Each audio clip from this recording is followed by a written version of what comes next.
Ciao ciao ciao, ben ritrovato, ben ritrovata. Oggi ti voglio parlare molto velocemente, in pochi minuti, della mia esperienza con il nuovo Fitbit Charge 5.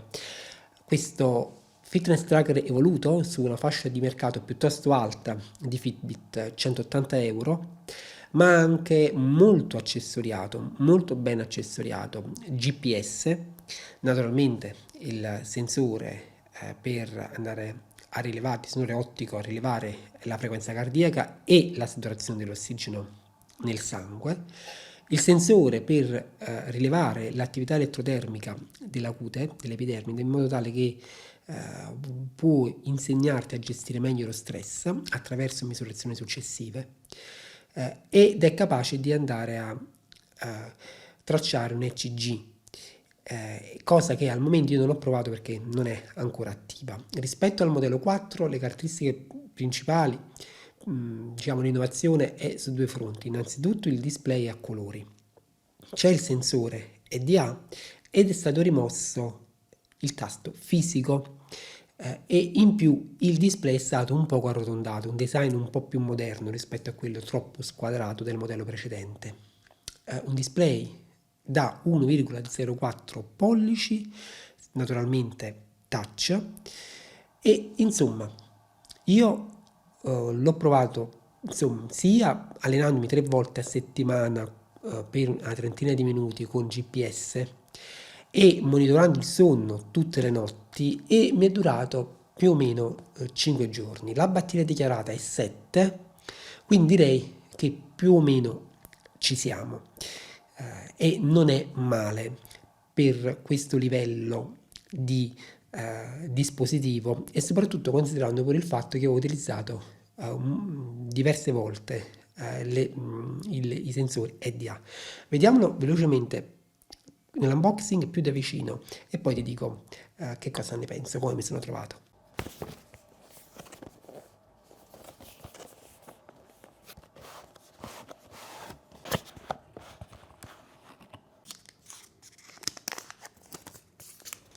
Dunque in confezione trovi il Fitbit Charge 5, un po' di manualistica bella nutrita in italiano, poi un cavo per la ricarica a 4 contatti e un cinturino XL per il pulsi grande, l'associazione tramite l'app come al solito e l'aggiornamento firmware. Allora, ha un peso complessivo di circa 30 grammi. Quello che mi è piaciuto è innanzitutto la qualità realizzativa, il fatto che non ci sia più il tastino fisico è un peccato per l'utilizzo in acqua, quindi perde la possibilità appunto di interagire in maniera diciamo più tranquilla, perché quando le mani sono bagnate ovviamente il touch non funziona bene, quindi non solo in acqua, anche quando ti alleni. Però il design è sicuramente più moderno rispetto al modello precedente e poi i materiali. Qui abbiamo comunque una shell in acciaio inossidabile, compreso il bottoncino di chiusura del cinturino. Invece la fibbietta qui è tutta in silicone, il cinturino che è bello spesso si chiude molto molto bene, ti danno anche la versione leggermente più lunga per adattarlo insomma a tutte le dimensioni dei polsi, no? Il display è sempre molto ben visibile, qui c'è molta luce e anche all'aperto ed è in questo momento impostata a luminosità minima, pensa un po', 3 cm, 2 cm, peccato che sia un po' piccolina l'area attiva, vedi, rispetto all'area totale. I bordi rispetto al Charge 4 sono stati decisamente arrotondati, quindi sulla watch face principale fai tap una volta, vedi, mostra le calorie, si alterna, no? Zona attiva, passi, battito cardiaco e via dicendo. Poi data e ora. Scorrendo dall'alto verso il basso arrivi a pagamenti, lo metti in non disturbare, modalità sonno, attivazione schermo, puoi metterla in automatico oppure puoi metterla in always on display, che naturalmente però con always on display ti dura solo 2 giorni la batteria. Blocco in acqua e altre impostazioni, per esempio impostazioni relative alla luminosità, alla modalità silenzioso, il battito cardiaco se vuoi che funzioni sempre sulle 24 ore, il GPS se vuoi utilizzare quello interno oppure quello esterno dello smartphone affinché la batteria duri di più.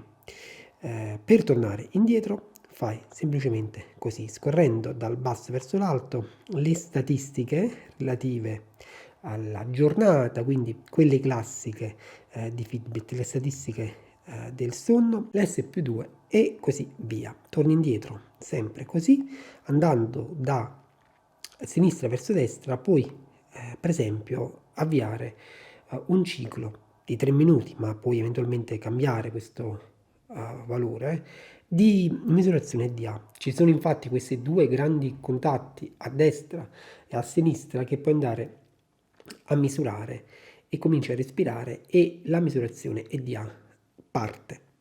Timer e cronometro, sveglie e i vari tipi di allenamento. Impostati default, corsa, bici, nuoto, tapis roulant, pesi, esercizio a intervalli. Torniamo ancora indietro, qui ci sono le notifiche e ritorni alla watch face, alla home. Sotto è realizzato praticamente così. Quindi c'hai i 4 contatti per la ricarica e il sensore che ti va a leggere la frequenza cardiaca, la saturazione dell'ossigeno nel sangue e la possibilità di andare a rilevare la temperatura corporea, anche quando dormi, e può essere comunque molto utile. Cosa mi è piaciuto e cosa non mi è piaciuto del Fitbit Charge 5? Partiamo prima da cosa non mi è piaciuto. Dimostra in sovraimpressione la differenza nel conteggio dei passi presa allo stesso momento del giorno tra Apple Watch Serie 5 e il Charge 5. E la differenza è imbarazzante.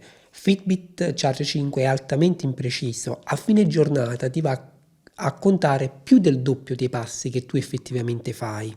Questo è un limite veramente che Fitbit si porta dietro da tanti anni e ci dovrebbero lavorare sopra in maniera seria.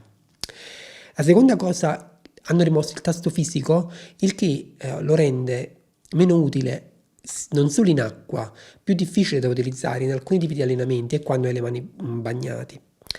Con l'acquisto del Charge 5 ti danno 6 mesi in prova dell'abbonamento Fitbit Premium che ha un costo di circa 10 euro mensile successivamente ai 6 mesi e solo se hai un abbonamento premium accedi tramite l'app e il tracker a delle statistiche avanzate. Questa cosa non è che proprio mi piace tantissimo, perché comunque va più in dettaglio anche per quanto riguarda il sonno, per quanto riguarda il respiro, anche cose banali. Per esempio c'è una statistica che ti danno, la Daily Readiness Score si chiama, che ti dice qual è lo stato di energia del tuo corpo in determinati momenti della giornata e quali sono i momenti migliori per riallenarti o se devi ancora recuperare.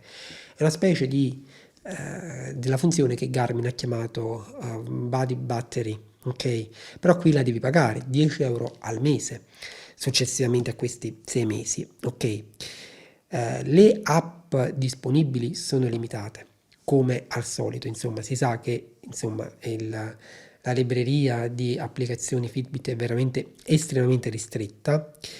Non mi piace che esca un nuovo prodotto sul mercato e non siano disponibili tutte le funzioni. Per esempio, la funzione ECG arriverà a breve, sì, ma quando?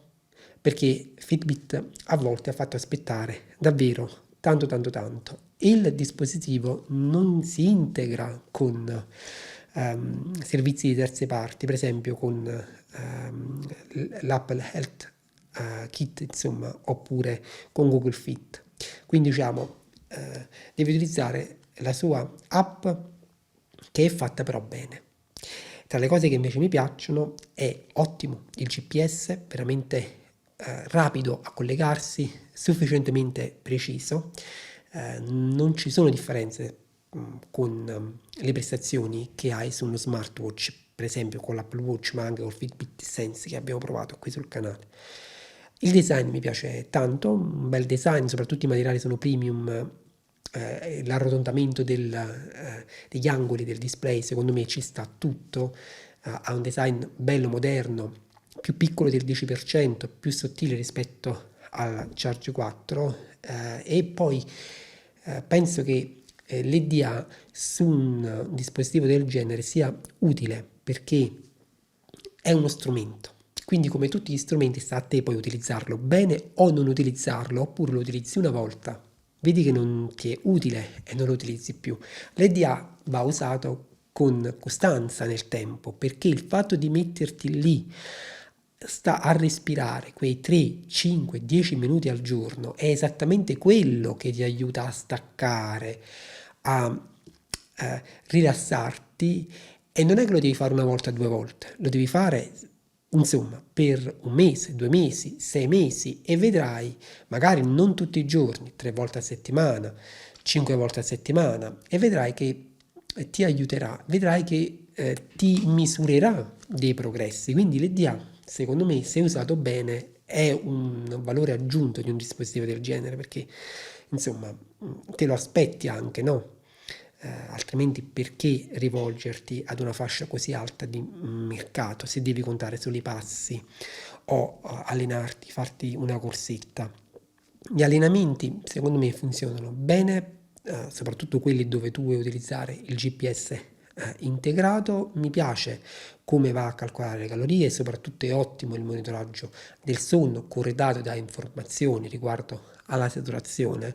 Quindi diciamo di Fitbit io ho sempre apprezzato la qualità proprio diciamo del sistema software anche per il monitoraggio, e poi insomma avere tutto insieme su un dispositivo così compatto è sempre comodo. Insomma, queste sono le cose che volevo segnalarti. Poi ci sono altre cose, tipo l'Always On Display, la possibilità o meno di andare a personalizzare le watch face, che sono tutte insomma cose che ormai trovi anche altrove. Insomma, Fitbit Charge 5 è sicuramente un dispositivo nuovo rispetto anche al 4, preciso per certi versi, ma con delle lacune che vanno, secondo me, colmate, soprattutto in termini di precisione.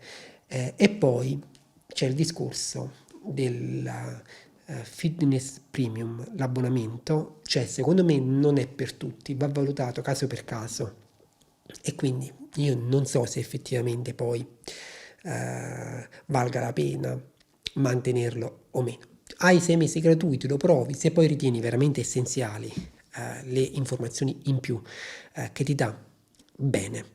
Certo è che nel frattempo però il dispositivo lo hai acquistato. Se poi decidi di non abbonarti più dopo i 6 mesi gratuiti, insomma, ti tolgono delle cose a cui tenevi, è un peccato dopo aver pagato 180 euro. Pagare 10 euro al mese solo per avere delle statistiche più avanzate, io veramente non so se è davvero per tutti, ma sinceramente non credo. Io ti ringrazio per l'attenzione, questa era la mia opinione. Se hai domande sul Charge 5 sei il benvenuto sotto. Alla prossima.